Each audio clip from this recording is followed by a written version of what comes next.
I'm having a Bob moment here at the studio, struggling getting these dials lined up. Okay, now we're back. We're good. It is a Friday. Thank goodness it's Friday. We are in day 3 of Bob's social quarantine. We're all safer, trust me. In addition to that, we are on day 2 of Essential Business Only Bryan County edition.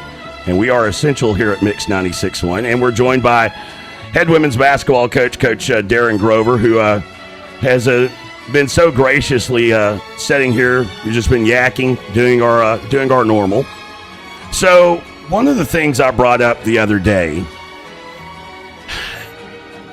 because I would be interested, and I know you've got a little academia in you too, that I would be interested to read.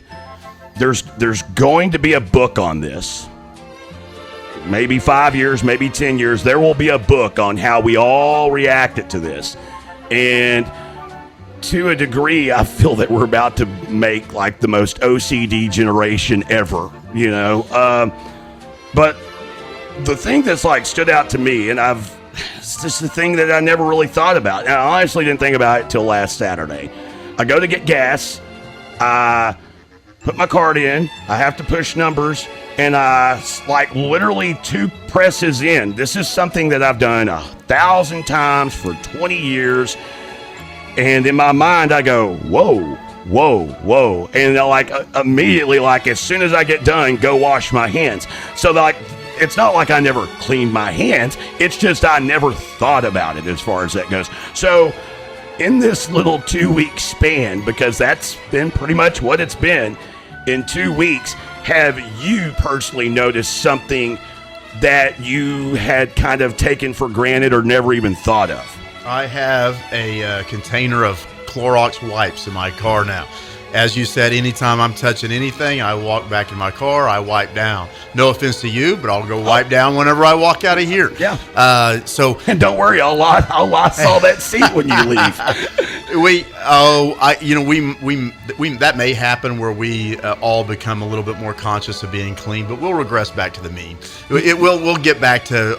But my question is, how long?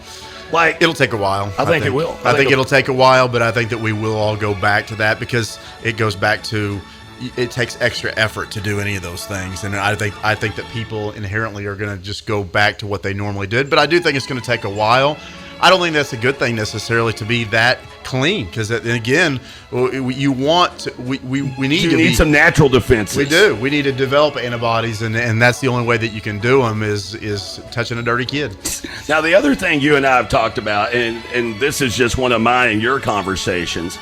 One, now you don't have allergies, do you? Yeah, I do. Okay, so like the timing of this with spring allergy season is just horrendously bad timing. I mean, I'll sneeze, and in my mind, and still in my mind, I'm like, okay, is this that or is this? I mean, so, and I'm perfectly fine from that. As soon as the Allegra kicks in, then it's no more sneezing. But with the way this is played out, you and I had this conversation in season that inevitably, when you get to the end of the year, like, and of course, you know, my year runs the end of August all the way through whenever your season ends. And inevitably, I always get sick for about 3 days, just go down. That hasn't happened this year.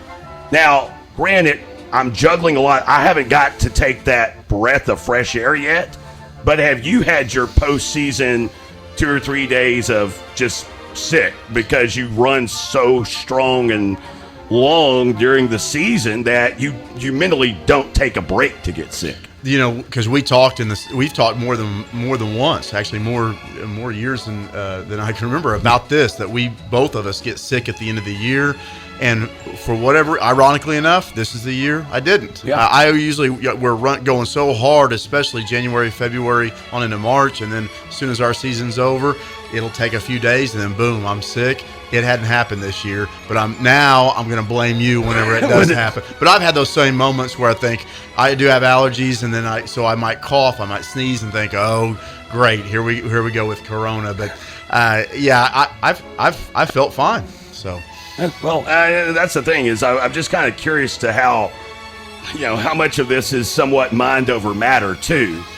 You don't feel sick because right now the seriousness of being sick, you mentally don't want to be sick. Like you don't want that in your life. So I mean, I am kind of that mind over body type individual. I was just kind of curious because I know that you and I have had that discussion.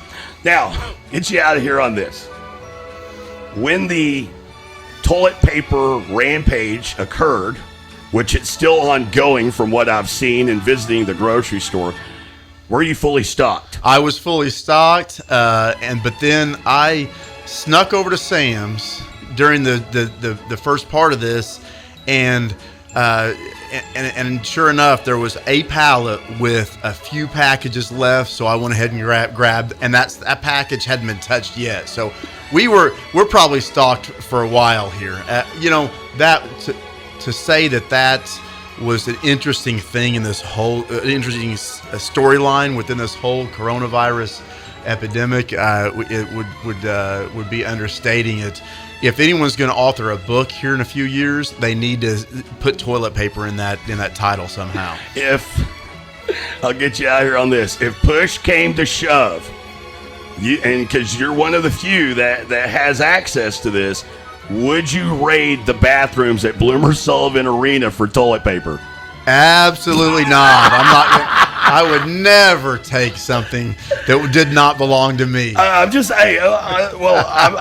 thought you might grab a roll and leave a 20. I mean, I'm just saying, if it came to that, when we were in, would your wife make you consider it? She might. When we were in Sedalia, Missouri, on the way back from checking out of the hotel from the NCAA tournament, it did cross my mind to grab a few those toilet paper rolls that were in the hotel room. Oh, well, I didn't know. See, and the bad thing is here. So I've got the joint to myself, but we're in the process of moving. So I can't even hijack company toilet paper because there's no company toilet paper. So I'm in my Bob, are you listening? Yeah, Bob. Yeah. And the other part about it is keep in mind, and Bob counts the beans around here. It's not high grade stuff, okay? I might as well go to Durant Lumber and buy sandpaper if I'm going to rely on Bob's company toilet paper. I'm going to get a phone call from Bob as soon as I'm sure you will.